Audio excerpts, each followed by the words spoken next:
E deixa eu perguntar para você aqui, vai. Você, por acaso, seja sincero comigo, não me abandone, seja sincero, você já esqueceu uma coisa e depois foi acusado de ter TDAH? Ou será que você teve uma mudança rápida de humor e disseram que você era bipolar? Claro que todos esses transtornos existem, são sérios e têm que ser tratados de forma devida. Mas cá entre nós, será que realmente todo mundo tem um diagnóstico? Acho que não tem ninguém melhor do que a nossa próxima convidada para conversar com a gente sobre esses temas, que é a doutora Lala Fonseca, nossa querida doutora Larissa Fonseca, está aqui com a gente no Morning Show. Beleza, minha querida? Olha só.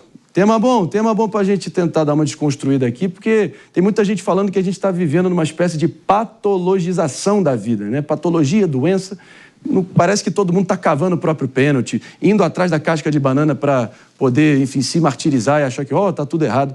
Então, o que revela isso para você, dessa sociedade tão hipocondríaca? É até uma forma, né, de medicalização, né, e até o fato da gente conseguir olhar para a vida através de um diagnóstico, até uma justificativa para a gente não mobilizar. Eu acho que é interessante trazer para você que o nosso manual diagnóstico, né, o nosso DSM, nascido em 1952, tinha 130 páginas.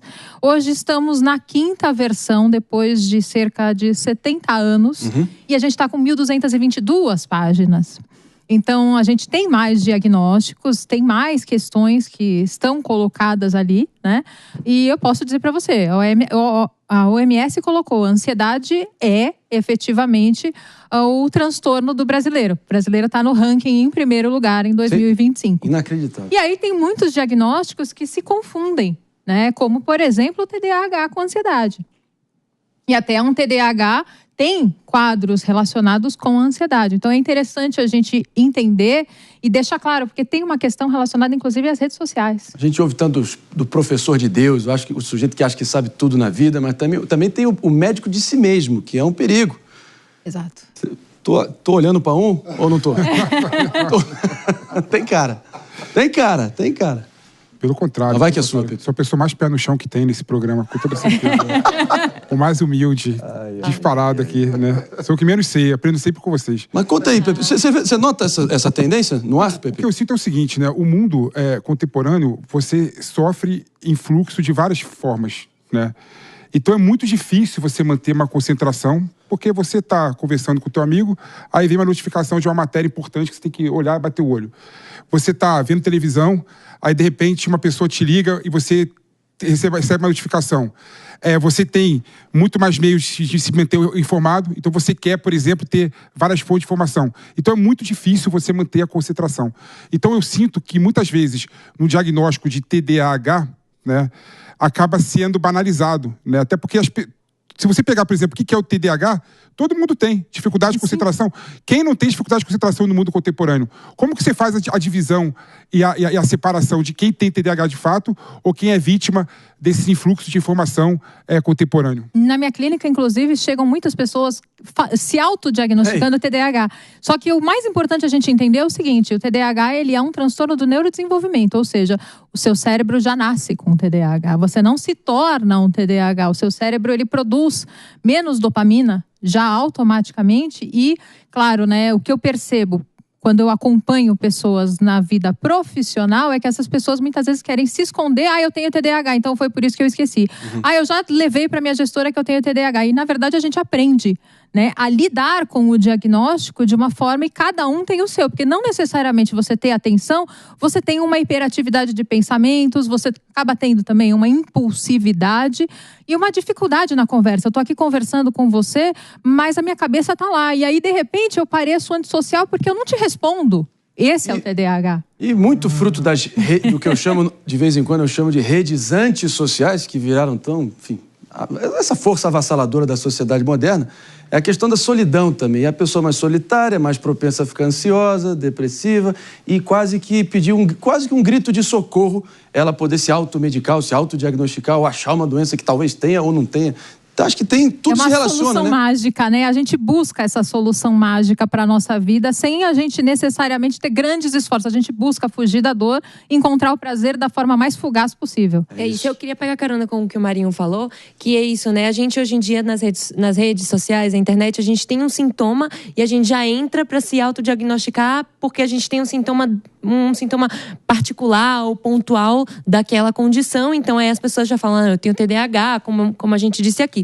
Eu acho também que as redes sociais, elas também contribuem muito para a gente gerar uma ansiedade absurda nas pessoas, o que aumenta o fluxo das pessoas se automedicando com ansiolíticos e tudo mais. Como é que você vê uma reversão desse quadro aí? A gente precisa ter alguns momentos de pausa e de controle em relação às redes sociais. Isso é fundamental, realmente, né? A gente acaba tendo um excesso de dopamina, você até chegou a mencionar anteriormente sobre a dopamina, e aí a gente busca essa dopamina fugaz, seja porque eu vou receber uma mensagem, seja porque eu estou vendo um conteúdo que acaba me interessando de uma forma muito breve, né? Inclusive sem profundidade. Então eu preciso avaliar quem são as pessoas que eu sigo e da onde, né, tem essa credibilidade acadêmica, científica, médica, enfim, para se olhar e falar assim, será que eu tenho algo? Mas com certeza, assim, esse tempo fora das redes sociais, buscar uma atividade que traga prazer também na nossa vida. E claro que não vai ser tão simples, mas às vezes uma conversa com um amigo, às vezes ir jogar um tênis, às vezes fazer algo que também provoque uma sensação de prazer e começar a se adequar novamente à vida. É um reaprender a viver. Olha lá, agora eu sinto que esse fenômeno da pessoa que busca um diagnóstico para si mesmo, que parece que quer ter um CID, e aí tem gente que já se apresenta, não, meu CID é tal, né? CID é a classificação das doenças. É o Mauro Cid? Olha aí. Cid mas é um fenômeno que, na minha visão, tem um aspecto também de quase uma covardia em relação ao autoconhecimento, né? Então, no lugar de investigar a si mesmo sobre suas próprias angústias, você coloca o escudo aqui de um diagnóstico e é como se você não tivesse mais necessidade de buscar se auto-entender, buscar compreender os seus afetos, as suas angústias, aquilo que está por trás do seu comportamento, dos seus desejos, simplesmente porque, não, tem um manual aqui que eu vi na internet que diz que tudo que eu tenho se resume a esse diagnóstico. Não tem esse lado também? As pessoas estão covardes de olhar no espelho? Isso sem mencionar o sujeito que vai pro Google tentar entender o que é um sintoma e já acha que está com câncer terminal. E você acha o CID ali, né? Se colocando os sintomas, você acha o CID no Google, né? Quem nunca, né? Quem nunca? Inclusive quando pega um exame de sangue, um exame que aparece ali, nossa, o que significa essa palavra? E já se autodiagnostica, inclusive, com câncer. Mas é importante Quem nunca fez isso está mentindo. Eu sei. Quem nunca fez isso está mentindo. A gente tem um vazio existencial, muitas vezes. E esse vazio, ele precisa ser tampado de algumas formas, buscando dentro de si algumas reflexões, alguns desconfortos. Por que eu me sinto assim? Ou me anestesiando, usando álcool, drogas, relações extraconjugais, enfim, vários tipos de situações e anestesias que façam mal para a nossa vida. Então a gente tem que buscar esse sentido, né? Porque se esconder atrás de um sintoma, atrás de um diagnóstico, não traz o sentido para a sua vida. Qual é a doença ou condição ou patologia mais exótica que a pessoa se autodiagnosticou e chegou para você achando que tinha, mas no fundo era só minhocas na cabeça e fantasmas na mente? O mais comum é o TDAH mesmo, porque até hoje é o mais comum, né? Sim. Porque muitas vezes a pessoa chega para mim, eu tenho uma síndrome do pânico, e efetivamente ela tem. Okay. Eu tenho uma crise de ansiedade, efetivamente ela tem. Ela tem problemas, né, muitas vezes de relacionamento e causam transtornos de ansiedade, né? Isso é uma grande justificativa. Mas o TDAH é o diagnóstico mais falho que aparece no consultório, né? Que a pessoa, ela tem certeza absoluta que ela tem aquilo, e aí quando a gente olha para a infância, olha para o desenvolvimento dela, efetivamente ela não tem. Porque o TDAH, eu digo que é importante, né? Acho que é tão interessante trazer isso, porque a gente consegue ter um hiperfoco, o TDAH, né? Na verdade, acho interessante assim, é um cérebro de uma Ferrari, que se você for dirigir, você vai bater, mas se você souber governar, você vai maravilhosamente bem. E o TDAH acaba não percebendo porque ele fica totalmente desgovernado. Então ele vai aprender na terapia e às vezes com medicamentos também a lidar com o quadro que ele tem. E aí, senhor? As senhoras e senhora concordam? Discordam? Não, concordo. Alguma outra perspectiva? Não, eu concordo. Queria só colocar um ponto aqui que eu acho interessante. Na minha opinião, todo mundo já nasce doente, com alguma doença. Entendeu? Inclusive tem isso. Só o fato de você viver já, de certa forma... A vida é uma doença. A sociedade moderna... A vida é um fardo, né? A vida é um fardo, né? Então, para você conseguir encarar os desafios da vida, que é difícil, né? A vida é pancada o tempo inteiro, né? Você, de certa forma, tem que se dopar de alguma coisa, né? Não tô falando para as pessoas usarem drogas, né? Deixar isso claro, né? Mas dopar de alguma forma. E o mais fácil... é a poesia. E o mais fácil... É uma forma. E o mais fácil é TDAH, a Ritalina. Eu quero Ritalina, né? Pra me focar mais, pra conseguir estudar mais, pra conseguir... Até porque eu tenho que produzir mais e mais o tempo inteiro. Então, eu quero... Se eu não tiver TDAH, me dá, por exemplo, a Ritalina ou o Vivance, porque quero produzir mais, quero ter mais foco, porque o mundo exige isso de mim. Para todo mundo nos acompanhando pela Rede Jovem Pan de Rádio Morning Show, volta amanhã às 10. Valeu! E a gente segue adiante. Doutora Lala, fica à vontade. Respondendo o PP.